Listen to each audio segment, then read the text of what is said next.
On November 9, 2025, the solar system suddenly felt much larger and infinitely stranger. The day began like any other for the automated observation schedules of the world's great telescopes. It was not a day earmarked for discovery. It was a day for routine data collection, for the patient quiet work of cataloguing the sky.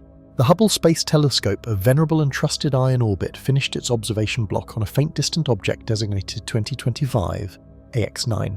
It was a recent discovery, a wanderer drifting in from the cold dark void beyond Neptune.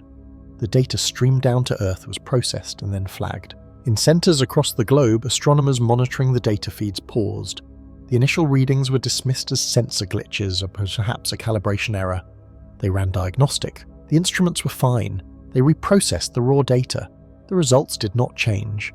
Physics as we understood it seemed to be taking an unexpected holiday. The anomaly had arrived. The target itself was by all initial appearances unremarkable. Hubble's sensitive optics had resolved its nucleus, the solid, icy core of the object. The measurement was clear. 25 AX9 was small, barely 3 kilometers wide. It was a dark, inert-looking piece of ancient debris, a typical leftover from the formation of the solar system. It was in short a comet. But while Hubble was measuring its size, other powerful observatories, including the James Webb Space Telescope and several massive ground-based arrays, were measuring its activity. And this is where the universe stopped making sense. The two sets of data did not just disagree, they fundamentally contradicted one another. Here is the problem. An object like this, a dirty snowball, as comets are often called, releases material through a process called sublimation. As it travels closer to the sunlight warms its surface. The ice buried just beneath water, carbon dioxide, methane, heats up and turns directly into gas, bypassing a liquid phase. This gas erupts violently into the vacuum of space, dragging tons of dust and rock particles along with it. This expanding cloud of gas and dust is the Comet, or the luminous atmosphere that makes a comet visible. Scientists are very good at this math. Given the brightness, temperature and chemical composition of the Comet, they can calculate the rate of gas production.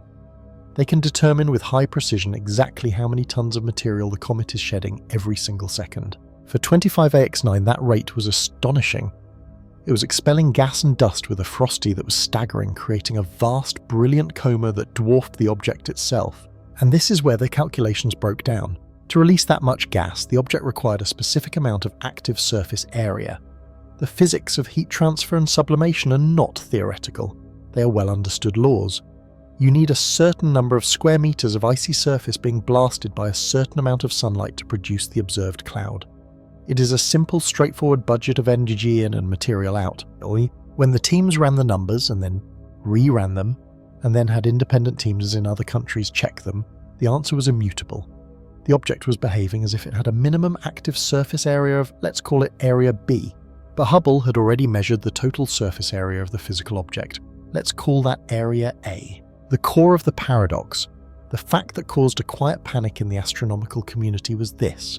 The required surface area, area B, was 16 times larger than the total available surface area, area A. It was physically, mathematically impossible. It was like finding a single-lane bicycle path that was somehow handling the traffic volume of a 16-lane superhighway. It was like watching a small campfire output to the heat of a blast furnace. You cannot release more material than you have surface area to release it from. Yet the data was clear. The object was doing just that. In control rooms, university offices and online forums, the data was met first with disbelief, then with a frantic, excited scramble. It had to be an error. Perhaps Hubble's size measurement was wrong, but the images were sharp. The object was small, dark and unambiguously 3 kilometers wide. Perhaps the gas production measurement was wrong, but multiple independent instruments sensing different wavelengths of light all confirmed the same impossible output. The data was not wrong, the data was simply irrational. This is the kind of problem that scientists both dread and dream of. It is a direct challenge to their most basic assumptions. It is a mathematical paradox staring them in the face. Figures like Avi Loeb, the prominent and often controversial astronomer from Harvard, were immediately drawn to the anomaly.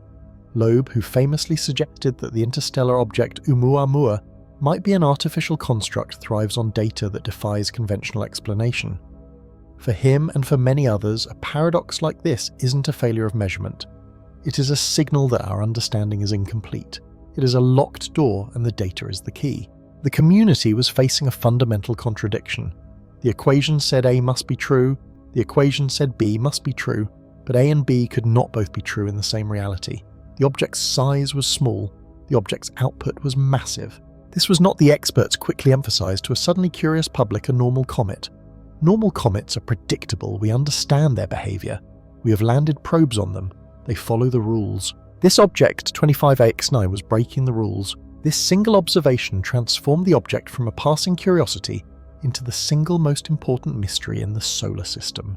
And this was not a static photograph of a distant galaxy, a snapshot of an event that happened billions of years ago. This was a real-time scientific investigation. The object is still out there right now, streaming its impossible plume as it moves through our cosmic backyard. The questions were immediate, profound, and ranged from the conventional to the wildly speculative. What could possibly account for the discrepancy? Is the object not a single solid body, but a porous, fluffy aggregate like an airy sponge of ice, allowing sunlight to penetrate deep inside and sublimate a vast hidden internal surface area? Is the object not a single body at all, but a dense swarm of smaller fragments flying in such tight formation that Hubble perceived it as one object, but which collectively have 16 times the surface area? Is the material not normal ice? Is it something new, some exotic hypervolatile substance that reacts to sunlight in a way we have never modelled or imagined? Or as the lobes of the world would quietly, or perhaps not so quietly, begin to ask, is it artificial? Is it a machine, an engine venting propellant for a purpose we cannot guess? This last question is scientific taboo, a line most are unwilling to cross. But in the faculty of a 16-fold mathematical impossibility, all options, even the most extreme, had to be put on the table. The anomaly of November 9th was not just a new object, it was a test. It was a puzzle delivered to humanity by the cosmos, challenging our methods, our assumptions, and our ability to comprehend what is truly possible. The investigation had only just begun. When a mystery lands on our doorstep delivered from the depths of interstellar space, the first thing we do is try to define it. We measure it. We try to put it in a box. We use our most trusted tools to get a sense of its boundaries, to understand what we are dealing with. With 3i Atlas, this process seemed simple at first, but this initial simplicity would soon become the very heart of the puzzle. In July of 2005, we had our baseline. This was our anchor, our fact on the ground. The Hubble Space Telescope, our reliable eye in the sky for decades, performed its measurements.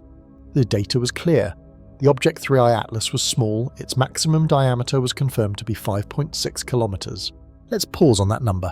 5.6 kilometers, it's a significant piece of rock to be sure. You could not walk across it in an hour, but in cosmic terms it is tiny. It is a completely normal, even expected size for a comet. We have seen many comets this size within our own solar system, so in the summer of 2005, the scientific community had a clean, tidy answer. What is 3i Atlas?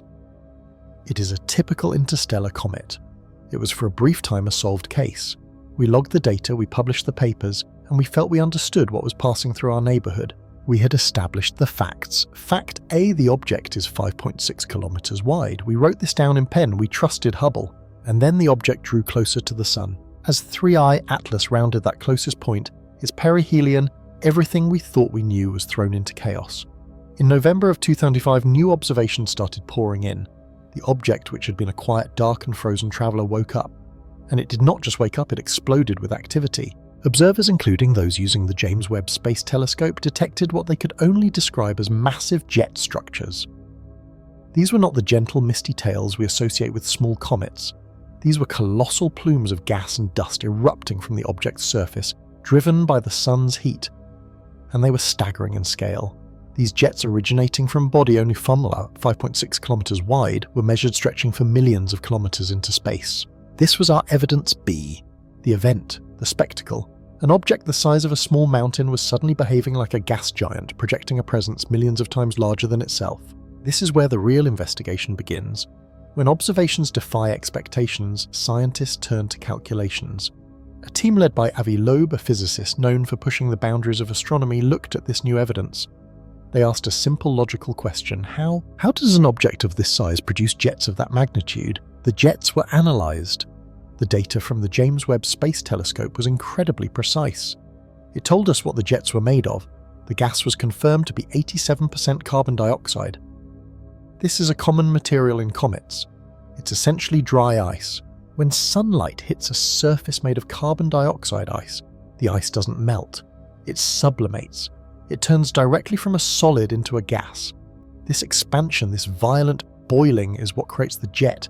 It's It's a rocket engine fueled by sunlight and solid ice. Loeb and his team did the math. They knew the fuel carbon dioxide, they knew the power of the sun at that distance, and they could measure the output, the brightness density and sheer size of those jets stretching for millions of kilometers. They calculated how much engine you would need to produce that much thrust. The engine, in this case, is the surface area. It is the total amount of beach that the sunlight can hit to start the boiling process. More surface area means more ice gets heated, which means bigger jets. Their calculation returned a stunning number. To create the observed jets, the object would need a total radiating surface area of 1,600 square kilometers, 1,600 square kilometers. This number is difficult to visualize. A kilometer is a unit of length. A square kilometer is a unit of area. An object that is 40 kilometers long and 40 kilometers wide would have a surface area of 1,600 square kilometers. This is a vast, sprawling territory. So the calculation was clear, the actions of 3I Atlas. Its jets required a surface of 1,600 square kilometers. Now let's connect this back to our baseline measurement. How much surface area does a typical roughly spherical comet that is 5.6 kilometers wide actually have? The answer is not 600 square kilometers. It's not even close. A 5.6 kilometer object has a surface area of less than 100 square kilometers. Here is the paradox. The reality of the jets demanded an object with a massive surface. If 3 Atlas were a simple solid sphere, it would need to be 23 kilometers in diameter to provide the 1,600 square kilometers of surface area required. This is the central contradiction. This is the surface area problem. Hubble go evidence. A says the object is 5.6 kilometers wide. The jet's evidence B say the object must be 23 kilometers wide. Both cannot be true. This is the moment a simple observation becomes a profound anomaly. It's like seeing a tiny rowboat somehow producing the wake of a massive aircraft carrier. The physics does not add up. The engine is too small for the output. When faced with such a stark contradiction, the first step is to question the measurements. First, could Hubble's be wrong? Could we have simply mismeasured the size? This is extremely unlikely. The Hubble Space Telescope is one of the most precise instruments ever built by humanity. Its data on the object's brightness and size taken before the jets erupted is considered solid. The 5.6 kilometer measurement is our most reliable fact. So we must accept that the object is indeed small. Second, could the composition be wrong? Could the jets be made of something else? Perhaps a substance so volatile, so explosive that a tiny amount of it could create these massive plumes? No. The James Webb Space Telescope, our other most powerful instrument, provided a clear chemical fingerprint. The gas was 87% carbon dioxide. The fuel is known. The calculation holds. So the size is correct, the fuel is correct, the jets are correct. But the equation small size plus normal fuel does not equal the massive jets. This is not the first time an interstellar visitor has confused us. We only have to look back to 2017 and the arrival of Oumuamua. That object presented its own puzzle. It accelerated as it left the solar system, moving away from the sun as if something was pushing it. But we saw no jets. We saw no comet tail. It was a case of non-gravitational accelerations, a push from an invisible engine. Oumuamua's mystery was defined by a lack of evidence. We saw the effect acceleration, but not the cause, the jets. This left room for all kinds of speculation, from a hidden hydrogen engine to more exotic artificial theories. But 3I Atlas is different. It is arguably a deeper mystery precisely because we have better data. With 3I Atlas, we see the engine. We see the jets. They are bright, massive and unambiguous. We have measured their composition. We have measured the object they are coming from. The problem with Oumuamua was that our data was incomplete. The problem with 3I Atlas is that our data is too complete and it contradicts itself. We are left with an impossible fact. A 5.6 kilometer body is radiating heat and light and gas as if it were a 23 kilometer body. It is performing an act of physics that, according to our models of comets, should not be possible. The simple explanations have been ruled out. Hubble is not wrong, Webb is not wrong, the math is not wrong, the object is wrong. This is the point where science must stretch. When the box you have built, the typical interstellar comet box, is broken by the evidence, you are forced to imagine what other kind of box this object could possibly fit into. If 3I Atlas is not a simple solid piece of rock and ice, what else could it be? The object is small, yet it projects an enormous surface area. How? This question forces a new line of inquiry. If the object itself is not 23 kilometers wide, perhaps its surface is constructed differently. What if the 5.6 kilometer object isn't a solid ball, but is instead something hollow or something fragmented, or something that has unfurled, revealing an inner surface area that is vastly larger than its small compact core? The paradox of the surface area is what breaks the conventional models. It's the piece of evidence that does not fit the clue that tells us we are not looking at a simple comet. We are looking at something new. This single glaring contradiction, 5.6 versus 23, is the foundation upon which the case for a more radical explanation is built. But it was when scientists turned their full attention to the jets themselves that the story changed from a curious observation to a profound, system-breaking puzzle. These weren't just gentle puffs of gas. These were colossal, sustained plumes of matter being driven away from the object with incredible force. When we look at a comet, we expect to see this, but the scale of this activity was the first red flag. The velocity of the material, which we believe was mostly carbon dioxide gas, was measured to be moving at around 0.4 kilometers per second. That is 400 meters or nearly a quarter of a mile traveled in a single second. This wasn't a lazy cloud, it was a pressurized, focused and powerful exhaust. And it wasn't a brief one-time event. The observations showed this wasn't a sudden explosion or a surface crack bursting open and then freezing over. This activity was sustained. It was continuous firing these jets for the entire duration of the observation weeks, which implied it could have been happening for months. This is a critical point. An object doesn't just decide to start shedding material, something has to be causing it. For a comet, that cause is the sun. As it gets closer, the sun's warmth heats the ice.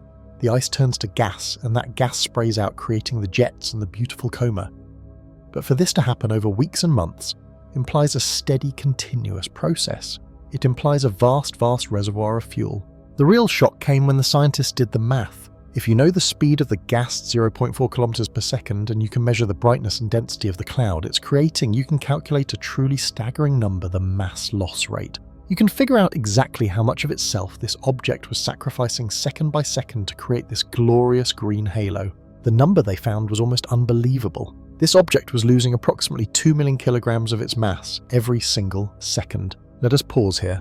Let this number settle in your mind. 2 million kilograms, that is 2,000 tons every tick of the clock. Imagine 400 large elephants.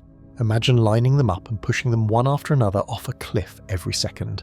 That is the amount of stuff this tiny object was spraying into the void. Imagine a long freight train carrying coal, not just one car, but perhaps 20 massive fully loaded freight cars, emptied completely every single second. This rate is astonishing. It is violent. It is not the gentle sublimation we see on most comets. This is a catastrophic, desperate unraveling. The number gets even more terrifying when you scale it up. 2 million kilograms per second becomes 5 billion tons of lost mass over the course of a single month. Now let's compare that to the object itself. From its brightness, scientists had estimated the object's total mass. Its total weight was believed to be around 33 billion tons. You can see the problem already. The object's total bank account is 33 billion tons. Its monthly spending is 5 billion tons. In just 1 month of observation, this object had lost 15 to 16% of its entire body mass. This isn't just a leak. This is a hemorrhage. This object was, for all intents and purposes, destroying itself. It was disintegrating before our very eyes. If it had been doing this for even a few months prior to its discovery, it would have been substantially larger. And if it continued, it would simply cease to exist, dissolving into a cloud of gas within half a year. This was a profound mystery, but the mystery was not just what was happening, but how. And this brings us to the single greatest scientific problem of this entire encounter, the mass loss and energy budget problem. In physics and in life, you can't get something for nothing. To take 5 billion tons of solid frozen carbon dioxide, which is essentially dry ice, and turn it into a gas, you need to add energy, you need heat, a lot of heat. This process is called sublimation, and to spray that gas out at 400 meters per second, you need even more energy. So the next question for the astronomers was simple. Where is this energy coming from? The only answer, the only power source in the deep of space is the sun. The object was flying near the sun, and the sun's rays were heating it. This heat was turning the ice into gas, creating the jets. This is the standard Comet model. It's clean, it's simple, and it's the model everyone tried to use. So they calculated it.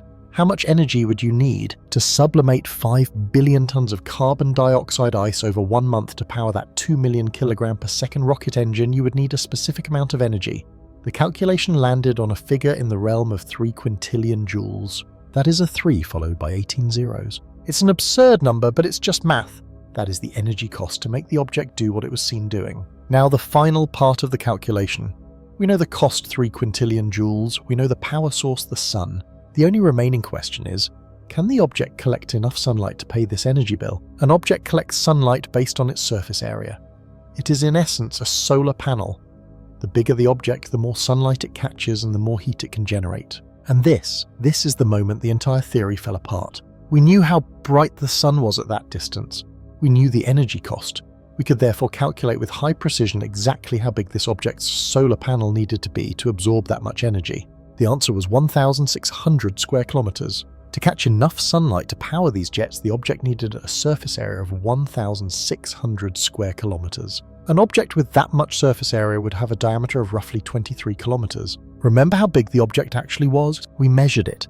We measured its brightness, its nucleus. It was not 23 kilometers wide. It was 2 kilometers wide. Let this contradiction sink in. It is the most important single fact of this entire event. The object is 2 kilometers wide, but to explain its behavior, it must be 23 kilometers wide. The object is the size of a small town, but it was absorbing sunlight like it was the size of a massive city. It's like finding a tiny one-room cabin in the middle of a frozen wilderness that is somehow using the same amount of electricity as the entire city of Chicago. It's like looking at a small wind-up toy that is pulling a freight train. The math is broken, the physics is broken. The observation must be right. We saw the jets. The measurement of the object's size must be right. We measured it. The laws of thermodynamics, which state how much energy is needed to sublimate ice, are definitely right. All three of these things cannot be true at the same time, yet they are. This is what is known as a scientific paradox. It's a moment where the universe presents you with facts that simply do not and cannot fit together in the framework of what you know.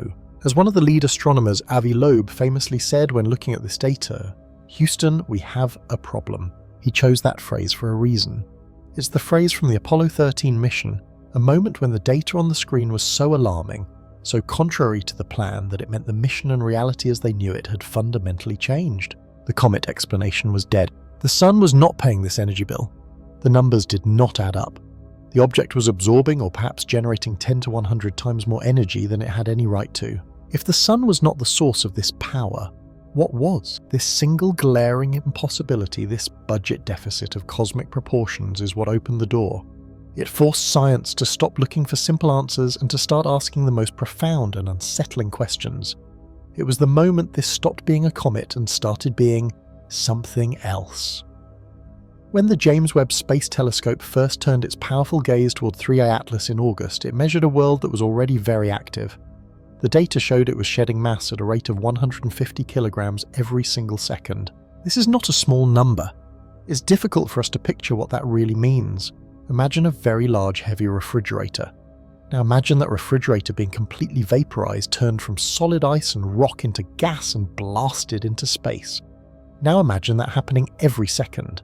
That is what was happening in August. A constant powerful hiss of material leaving the object pushed away by the gentle pressure of sunlight forming the start of its massive green tail. For any normal comet, this would be an astonishing level of activity, especially so far from the sun, but for 3I Atlas this was just the baseline. This was the before picture. It was the calm before the storm. Then the object made its closest pass by the sun, a fiery turn known as perihelion. It survived the passage which many did not expect. And when astronomers observed it again in November, after it had swung back out into the open, the object they saw was not the same one that had gone in. The data was shocking. The numbers that came back from the telescope seemed almost like an error. In November, 3I Atlas was no longer losing 150 kilograms per second. It was now losing 2 million kilograms per second. Let's try to visualize that new number. 2 million kilograms per second is not a refrigerator. It is the weight of a small bridge. It is the mass of 6 Boeing 747 jets. It is the weight of nearly 20 full-size blue whales, and this amount of mass was being destroyed, vaporized, and violently thrown into space every single second. The calm hiss had become a deafening cosmic roar. The object was tearing itself apart. This is where the real mystery begins. The change was not just big, it was almost vertical. To get from 150 to 2 million, the object's activity had to increase by a factor of roughly 10,000. In science, an increase of this size is called 4 orders of magnitude. It is a change so enormous that it breaks all the standard models. It is the difference between a person whispering and the sound of a Saturn V rocket launching. It is the difference between a single light bulb and the energy to light up a small city. It is not a gradual change, it is a fundamental shift in the object's entire nature. This is the central clue. An increase of 10,000 times is far, far more than anything that our normal theories can explain. The first most obvious explanation for an object getting more active is simply the sun's heat. As an object gets closer to the sun, it gets hotter. As it gets hotter, more of its ice turns to gas and it becomes more active. This relationship is governed by a reliable mathematical rule called the inverse square law. This law is a fundamental rule of physics. It basically says that the energy you receive from a source like the sun increases exponentially as you get closer. If you halve your distance to the sun, you don't get double the heat, you get 4 times the heat. If you cut your distance by 3, you get 9 times the heat. It's a predictable steep curve. Scientists knew this and they expected 3 Atlas to get more active. Based on its path, the inverse square law predicted its activity might increase significantly. Perhaps it would increase by 50 times. Maybe if it was made of very volatile ices, it might even increase by 100 times or even 200 times. That would be a steep rise, but it would still be within the rules. But the object didn't increase its activity by 100 times, it increased it by 10,000 times. The inverse square law cannot account for this. The sun's heat alone cannot explain this change. It's like putting a small pot of water on a stove and expecting it to boil, but instead it detonates with the force of a bomb. The heat from the sun was the trigger, but it was not the source of the energy. The energy came from somewhere else. This leads to an unavoidable and dramatic conclusion: something explosive must have happened at perihelion. The object didn't just melt, it fundamentally transformed. The sun's heat pouring onto its surface as it made that close pass must have reached a hidden reservoir of energy deep inside the object. It must have triggered a runaway chemical reaction or breached a pocket of pressurized gas trapped for billions of years. It's possible the entire internal structure of the object collapsed, exposing a massive fresh core of ancient ice to the full unfiltered power of the sun all at once. We don't know for sure, but we know that the 3-air atlas that emerged from its solar passage was a new entity. The event it experienced was not a surface-level change, it was a cataclysm. It was a deep, violent and transformative explosion that released an amount of energy that simply dwarfs the steady heating of the sun. The object had been changed completely and forever by its fiery encounter. The solution it proposes is not a new exotic physics, it's a process we have seen happen right here in our own cosmic backyard. The core idea is that 3-eye Atlas is not one single solid object. Instead, it is or was a swarm of smaller pieces all travelling together. Let's go back to our central problem, the paradox of the missing surface. We calculated that to produce those massive jets, 3 Atlas needed to be at least 16 times more active than a typical comet its size. It needed a surface area that seemed impossibly large for its estimated dimensions. This is where fragmentation provides such a brilliant answer. It dramatically increases the total surface area available for sublimation. Imagine you have a single large block of ice, perhaps a perfect cube measuring 1 meter on each side. Its total surface area is 6 square meters. Now imagine you take a hammer and shatter that cube into 100 smaller fist-sized pieces. The total volume of ice hasn't changed, the total mass hasn't changed. But what has changed profoundly is the surface area. Each of those 100 new pieces now has its own 6 sides, exposing fresh untouched ice to the air. If you added up the surface area of all those individual pieces, it would be vastly greater than the 6 square meters of the original block. Now imagine you shatter that cube into not 100, but 100,000 tiny pieces like crushed ice. The total combined surface area would be enormous. This is precisely what Hypothesis A suggests happened to 3 Atlas. If the original object broke apart into hundreds or even thousands of smaller fragments, the total combined surface area of that swarm could easily be 16 times 50 times, or even 100 times greater than the original single body. Suddenly the paradox vanishes. The impossible jets are no longer impossible. The math works perfectly. The sun's heat isn't acting on one small inefficient object. It is acting on a massive dispersed cloud of debris, a field of tiny icebergs all sublimating at once. The combined force of all these mini-jets from all these tiny surfaces adds up to the one powerful thrust we observed. This isn't just a convenient guess. We have a stunning precedent for this exact behaviour, Comet Shoemaker-Levy 9. In 1993, astronomers Carolyn and Eugene Shoemaker, along with David Levy, discovered something truly bizarre in the sky. It wasn't a single comet, but rather a ghostly procession, a string of pearls, as it was famously called. It was a line of over 20 distinct objects, all flying in formation, followed by a wide trail of dust. Astronomers were baffled, so they did what astronomers do best. They ran the calculations backward. They rewound the cosmic clock to see where this strange object had come from. They found their answer. In July 92, a year before its discovery, the original comet had passed incredibly close to the planet Jupiter. It had passed too close. This is where we must understand a crucial force of nature, tidal forces. We often think of gravity as a single pull grabbing an object by its center. But in reality, gravity pulls on every part of an object, and importantly, it pulls harder on the parts that are closer. When Shoemaker-Levy 9 approached Jupiter, the gravitational pull from the giant planet on the front side of the comet, the side facing Jupiter, was significantly stronger than the pull on the backside of the comet. This difference in force, this gravitational gradient, acted to stretch the comet.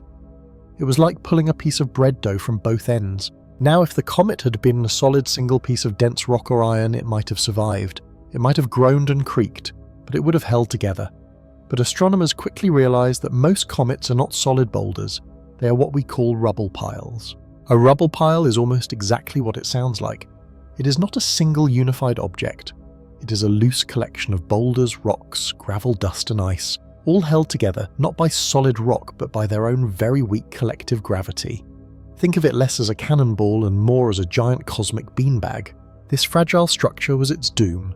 As it neared Jupiter, the tidal force, the stretch, became stronger than the weak gravity holding the rubble pile together.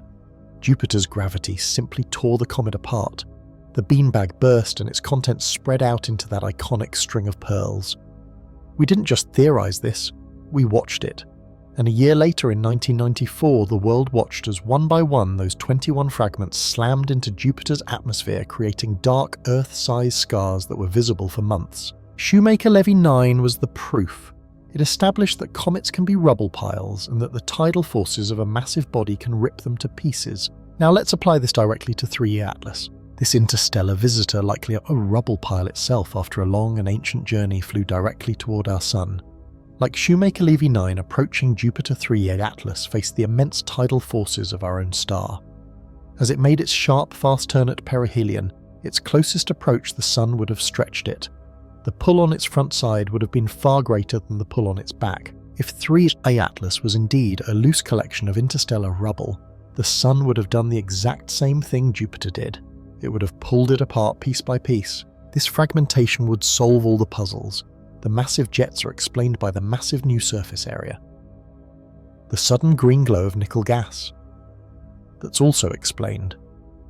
As the body breaks apart fresh material from the interior surfaces that had been buried for billions of years, perhaps rich in metallic nickel, are exposed to direct, intense sunlight for the first time. The sunlight vaporizes this material and the nickel atoms glow their characteristic green. This hypothesis is clean. It is based on known physics, and it relies on a process we have directly observed. And best of all, it offered a testable prediction. If hypothesis A is true, then 3I Atlas is no longer a single object, it is a swarm.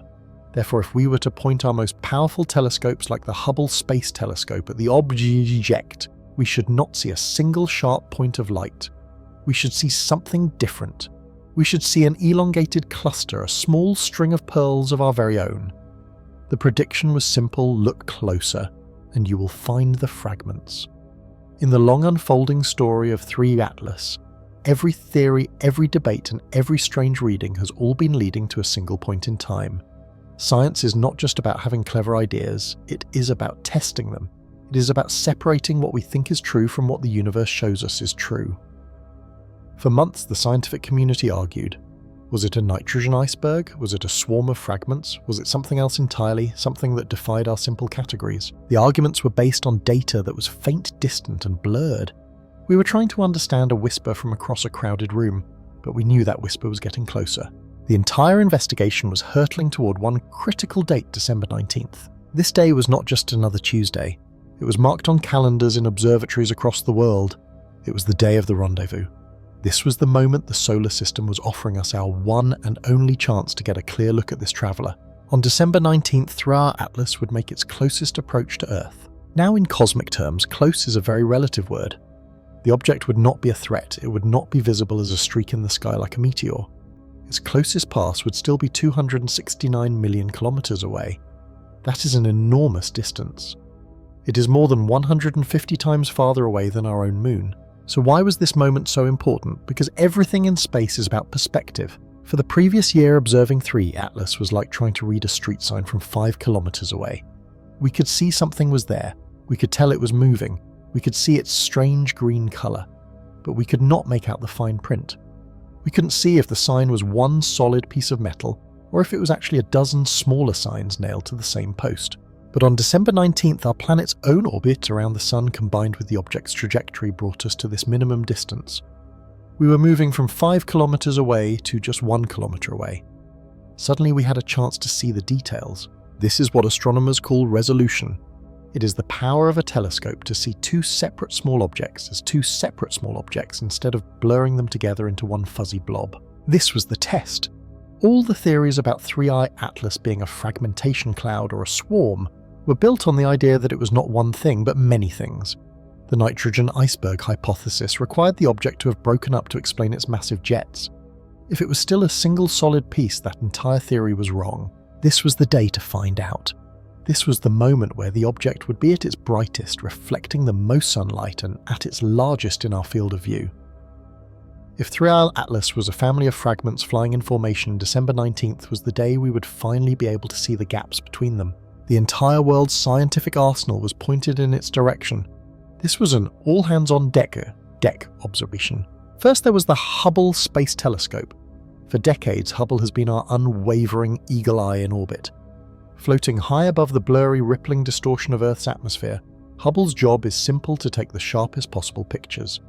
Its mission was to stare unblinking at the object and look for its shape. Hubble was not looking for colour, it was not looking for chemistry, it was looking for form. It was tasked with answering the most basic question: is it one dot or many dots? Then there was the James Webb Space Telescope, or JWST. If Hubble is the eagle eye, Webb is the heat detector. JWST sees the universe in infrared light, which is essentially the light of heat. Its job was different and incredibly clever. JWST was also looking for fragments, but in a completely different way. Imagine a large family walking together in the dark. Hubble might try to see the individual outlines of each person, but JWST would look for the body heat. It wouldn't just see a warm blob, it could see the individual heat signatures of the mother, the father, and the children all distinct. For 3I Atlas, JWST was hunting for the collective thermal signature of a swarm. A single solid rotating rock would have a very predictable pattern of heating up in the sun and cooling down in shadow. But a cloud of tumbling icy fragments that would be a chaotic mess of different temperatures. It would show the cold deep ice signatures from the fragments' interiors mixed with the warmer sun-baked surfaces. JWST was tasked with analysing the quality of the light, looking for the fingerprints of many different surfaces. And finally there was the global network. This included the massive telescopes on mountaintops in Hawaii and Chile, but it also included a vast network of dedicated amateur astronomers. These skilled observers would provide the one thing Hubble and Webb could not: constant 24-hour coverage. They would watch the object's light curve. This is a measurement of its brightness over time. If 3I Atlas was a single solid object, its light curve would likely be a simple repeating pattern as it rotated bright, dim, bright, dim. But if it was a swarm of fragments tumbling and flashing as they spun, the light curve would be chaotic, unpredictable, and noisy. All the instruments were in place, all the teams were ready, and the entire debate had boiled down to 2 simple, profoundly different outcomes. On December 19th, we were going to open one of 2 doors. Door number 1, the string of pearls. This was the result the fragmentation hypothesis predicted. In this scenario, the Hubble telescope would aim at the coordinates and send back its image. And when the image resolved on the screens at mission control, it would not be a single sharp point of light. Instead, it would be a string of pearls. This is a beautiful, famous phenomenon. We saw it in 1994 when Comet Shoemaker-Levy 9 was torn apart by Jupiter's gravity. It ceased to be a comet and became a chain of over 20 fragments flying in a line, one after another, like a celestial necklace. If Hubble saw this, it would be the smoking gun. It would be undeniable proof. Or perhaps the breakup was not so gentle. Perhaps Hubble would see a diffuse cloud. Instead of a sharp, star-like point, the object would look fuzzy, ghostly, and spread out. It would look like a puff of smoke, larger than a single object could be. In this scenario, the JWST data would follow and it would be a glorious, beautiful mess. The spectrum would show the chemical signatures of deep fresh ice, the nitrogen that had been buried inside the object for billions of years, now exposed on the surfaces of the new fragments. The heat signature would be chaotic, confirming that we were looking at a swarm of tumbling debris. If this was the result, the case would be closed. The fragmentation hypothesis would be confirmed. We would know that 3I Atlas was a nitrogen iceberg. We would know that its impossible jets were caused by the breakup. We would know for the first time that we had captured and identified a pristine chunk of a dwarf planet from another solar system. It would be one of the greatest victories in modern astronomy. The mystery would be solved. That was behind door number 1. Door number 2, the single point. This was the result the fragmentation hypothesis feared. In this scenario, the observations would come in. The Hubble telescope would send back its image. The scientists would lean in waiting for the data to process. And on the screen, they would see a single sharp, crisp, perfectly normal point of light. It would be in its own way terrifying. It would be an intact nucleus, one object, solid, whole. The light curve from the ground-based telescopes would be perfectly regular, showing the simple rotation of a single body. The JWST data would come in and its spectrum would be clean. The heat signature would be consistent with a single solid object. No mess, no chaos, no sign of multiple surfaces. If this was the result, the fragmentation hypothesis would not just be wrong, it would be completely and totally rejected. And this is where the real mystery would begin. This outcome would be in many ways far more world-changing.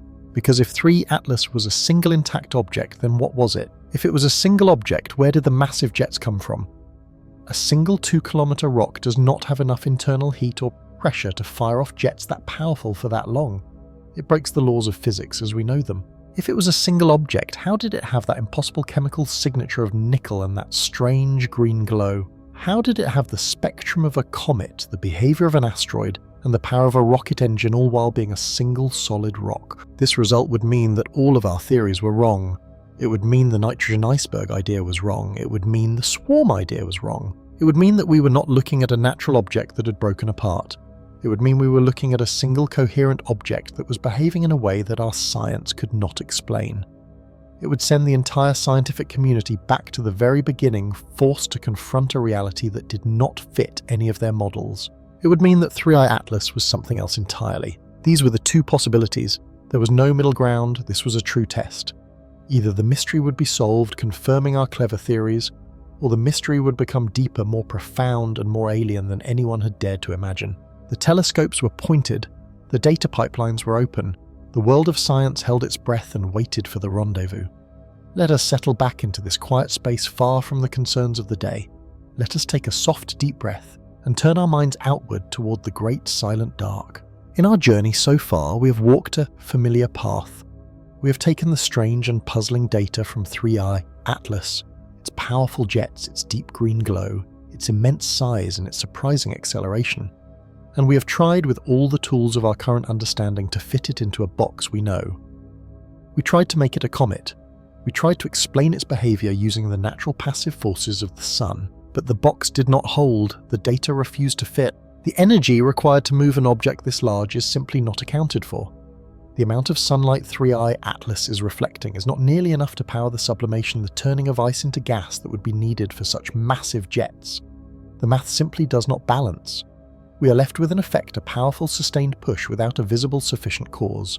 This is the very nature of a scientific anomaly, and when one hypothesis fails, we are required by the very discipline of science to explore the next.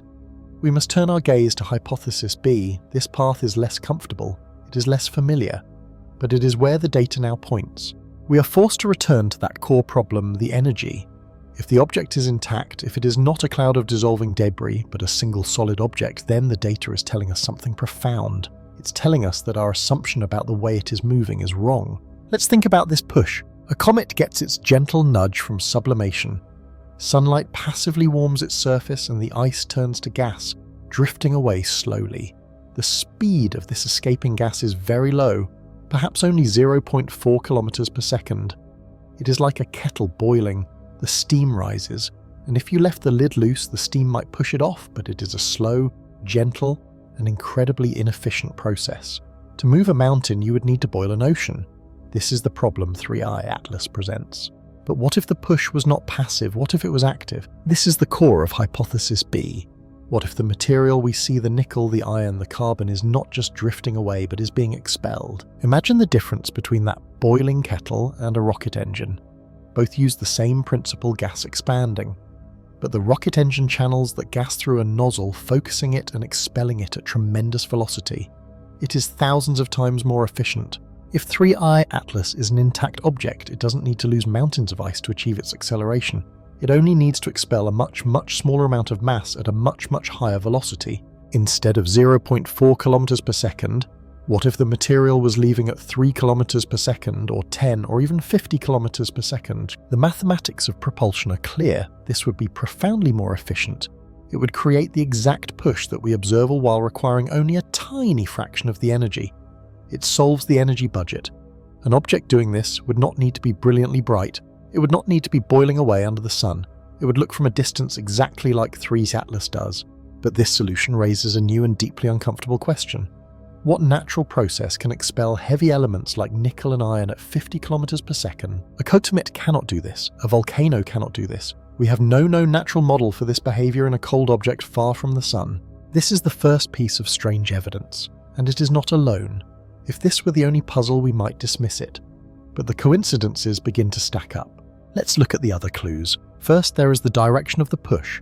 This strange non-gravitational force is not random. It's not pointing this way or that as you might expect from chaotic jets bursting from a spinning, uneven surface. Instead, the acceleration seems to be pushing 3I Atlas almost perfectly along its own orbital path. Think of a comet. Its jets are tied to where the sun is heating it.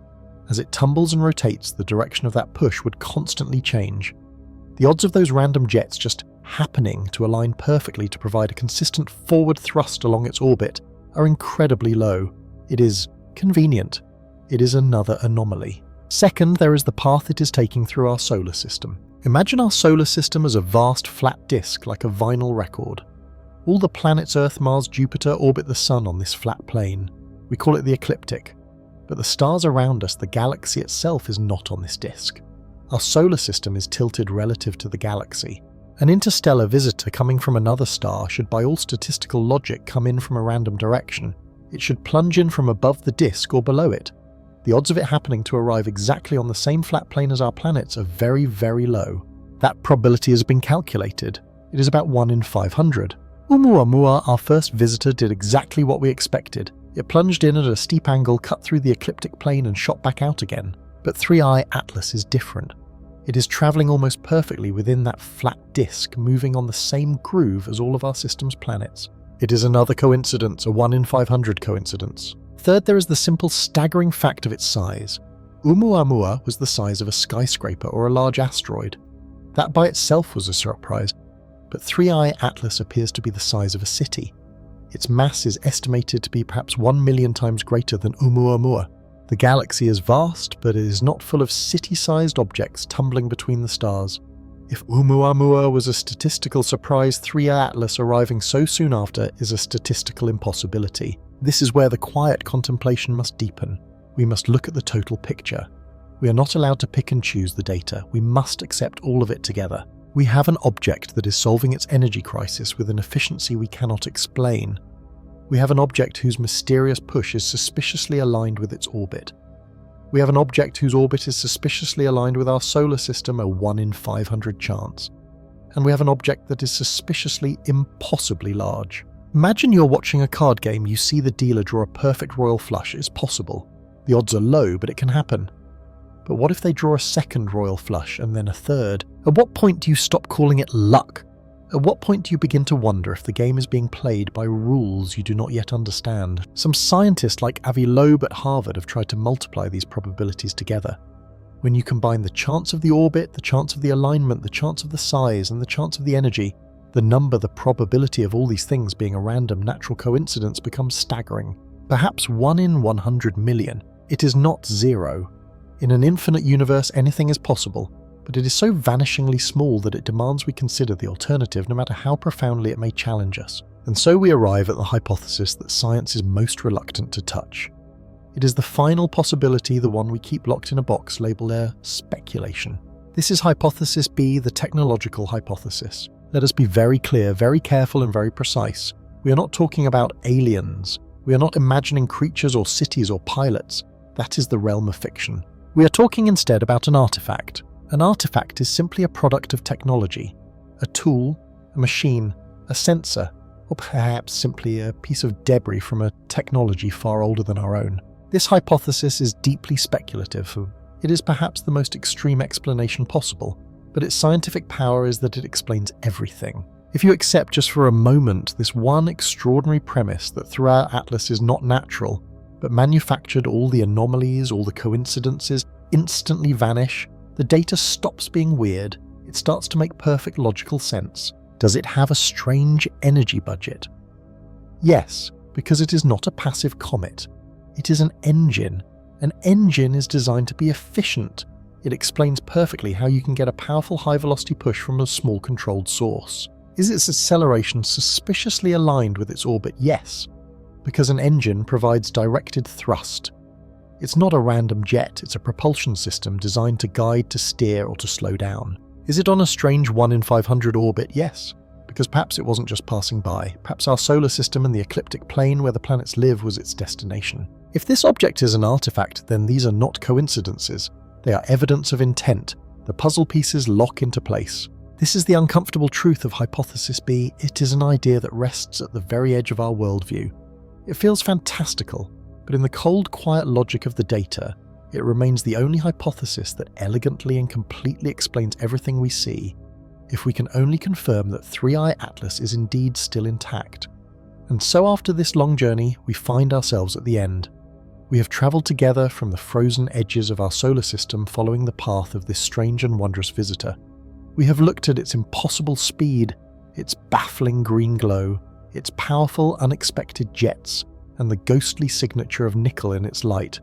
We have listened to the debates, weighed the evidence, and separated what we know from what we suppose. Now we are standing at a crossroads.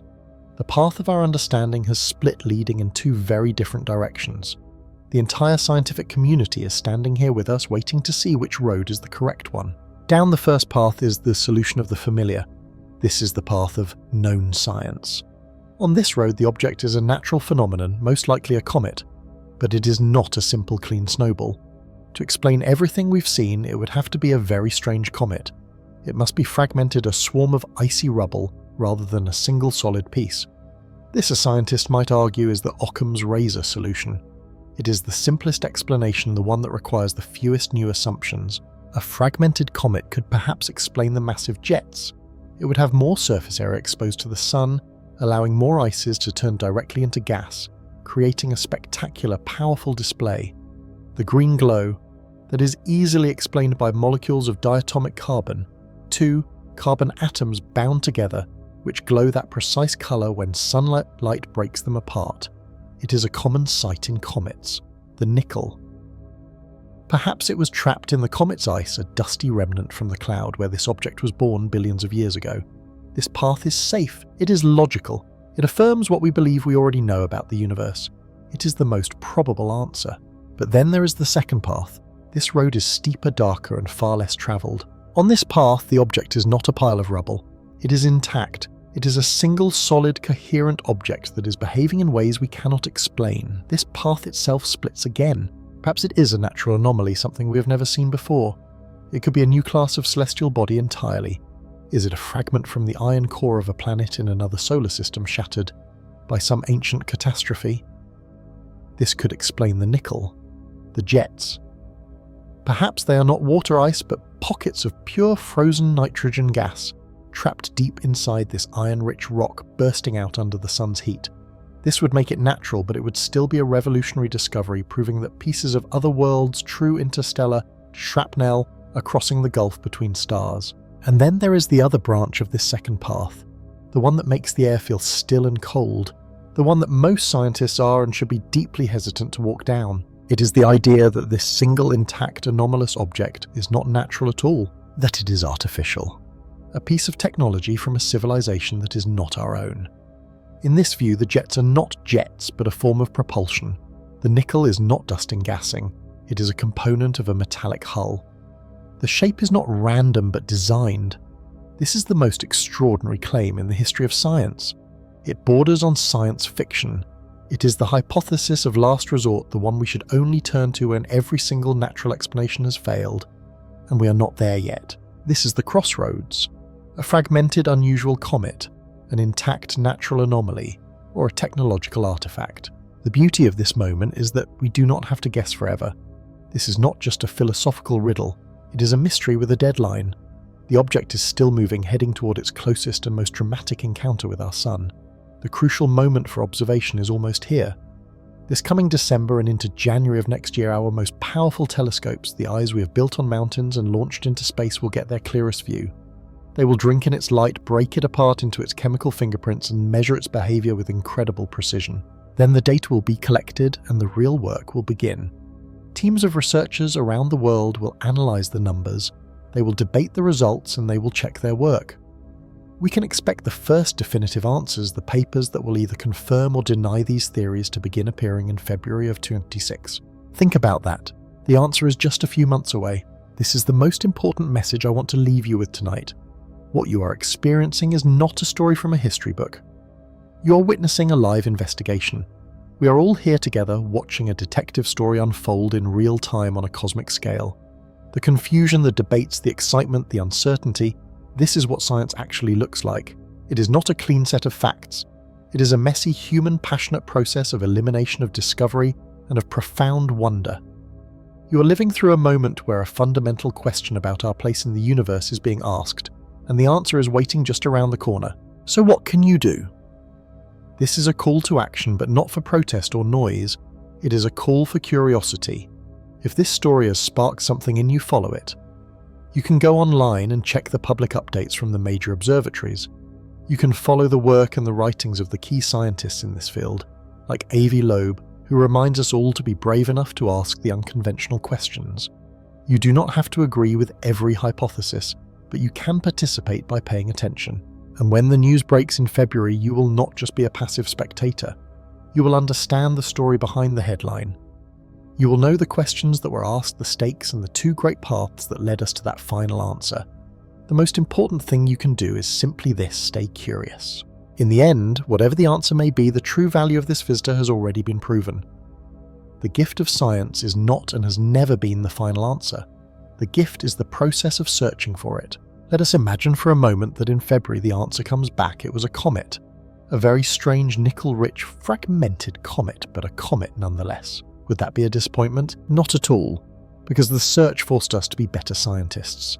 The mystery pushed our technology to its absolute limits. It forced us to confront our own biases, our deepest hopes and our greatest fears.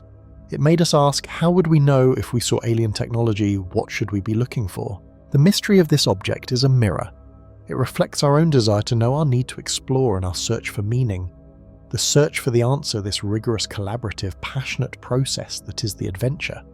Whether it is a rock or whether it is a machine, the journey to find out has already changed us.